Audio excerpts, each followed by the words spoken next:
Kryme. Su tokia klausimo formuluotė aš visiškai nesutinku.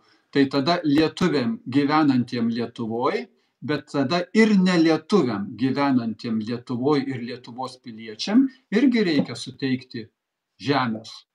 Namo statybai, dar kam nors, poilsiui miške.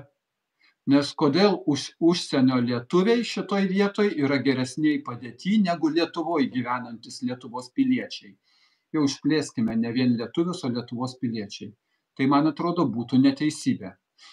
Prisiminkime, mano brolis irgi, jisai kaime gydytojas buvo, tai ar 2 hektarus irgi gavo žemės, kurią paskui už investicinius čekius buvo galima išsipirkti.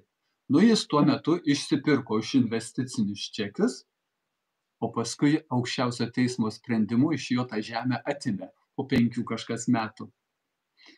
Nes jis neįsitikino, ar Lietuvos valstybė turėjo teisę parduoti jam būtent šitą žemę. Taip ir parašyta.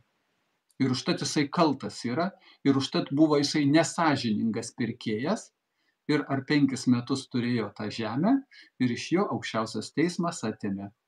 Nes jis neįsitikino, ar valstybė turėjo teisę parduoti.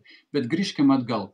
Tai šiuo metu šito toks klausimo sprendimas, aš manau, kad yra neįmanomas. Toliau.